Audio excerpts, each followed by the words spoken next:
And it might sound selfish, but also I think it's okay to be selfish when you're in your young years, in your 20s. Like, what if I want to be able to do whatever I want to do? What up, guys? Welcome to my reaction series. So, in Gen Z women, we are seeing an increase in women that have never had boyfriends at an older and older age.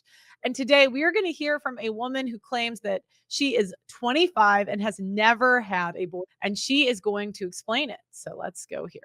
I'm turning 25 next week and I've never had a boyfriend. And I feel like with this British Vogue article coming out, I have a lot to say. So often when I say I've never had a So, boyfriend, the British Vogue article is saying, is having a boyfriend embarrassing? So, again, we're gonna get with her. She's a mid, not an upper mid. I'd put her at a low. I'd say a solid mid, young mid.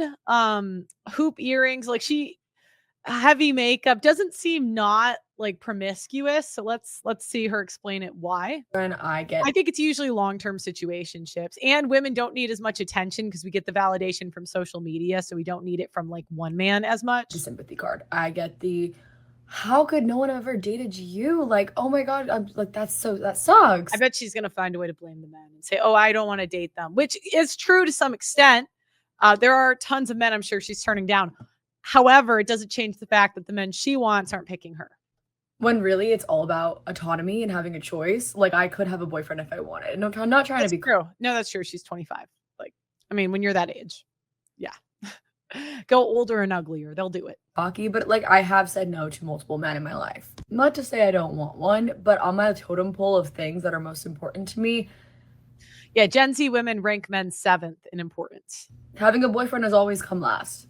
And some people may think this is untraditional. Actually, a lot of people in my close life look down upon me for this reason, thinking, when is she going to find a boyfriend? When is she going to settle down? For me, Like 35. I mean, that's when all women do. it's always been I have the power to do whatever I want, and letting go of that freedom is scary to me. Yeah, and that's what I try to explain. It's not necessarily that women are bad people. It's that we enjoy having the freedom to do whatever we want because as a person, people crave the like not being controlled. People don't like living with like a thumb over their head. Not saying men always do that, but that's like the perception, right? And when you marry somebody, there is a level of freedom that both parties are generally giving up.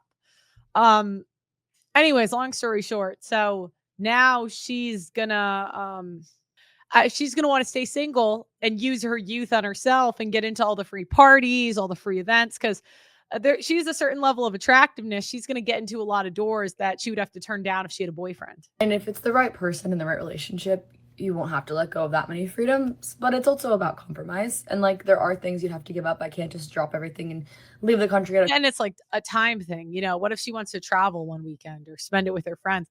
Relationships require a certain amount of time a week you're spending together. drop of a hat if I have someone else to consider. And it might sound selfish, but also I think it's okay to be selfish when you're in your young years, in your 20s. Like, what if I want to be able to do whatever I want to do? Like, God forbid. I don't think it's lame to have never had a boyfriend. Here, and you know what? I actually don't have a problem I with don't that think it makes me right, as long as you can pay for it. But usually our independence, somebody else has to pay for. And it's usually a simp, the family, um, the friend zone. Someone else is paying for this independence because most women are not independent.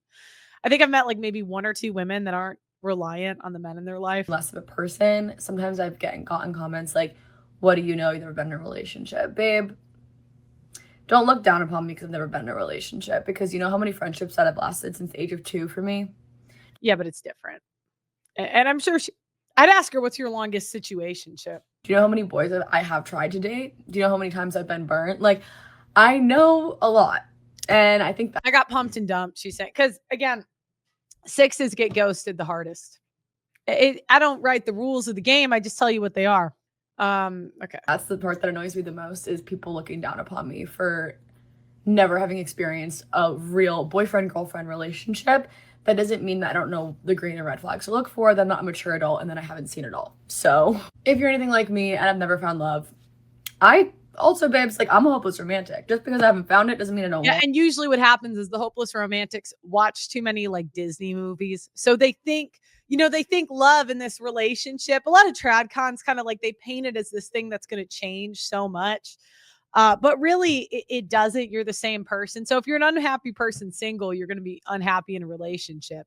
If you're a happy person single, you'll be happy in a relationship. assuming it's like the right one. On it. I just have to be ready for it. And that's something I'm working towards in therapy. Have you guys seen this trend in Gen Z women, the younger ones, pushing it off further and further and further? If you have, put it in the comments. But yeah, I just think there's a really bad stigma around like, oh my God, you've never had a boyfriend. What's wrong with you? I think the stigma is going away.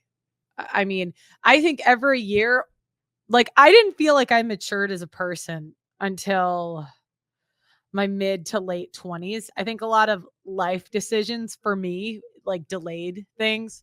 And I think Gen Z's it's going to be even later where Gen Z's not moving out of their parents' house, they're not getting into real relationships. Um they're not getting houses. Neither are millennials, but I would say young millennials and Gen Z. I'm 2 months away from Gen Z. I'm barely a millennial. And I think our generation did not become adults until late. Like I think millennials kind of did it in their mid 30s, early to mid 30s. Gen Z, I think it's going to be mid 30s. Because I think every year, marriage, houses, all the big stuff is just going to keep getting pushed off with every generation. I don't see any indication this trend's going to go a different way. Like, why does something have to be wrong with me? There doesn't have to be anything wrong with me. I don't know. Well, because good products get bought. So generally speaking, either your standards are too high or something's off. You're crazy. And you could get a cute guy. Like I'd say she's cute enough to get a good guy. So then they're going to be like, what's wrong in the inside? And there's stuff wrong with all of us. So it just is what it is. Anyways, guys, can you let me know what you think in the comments? Have you seen this trend of Gen Z women pushing off relationships and adulthood in general, along with millennials? Make sure you like the video and please subscribe to the channel. I love you guys, and I'll see you next time.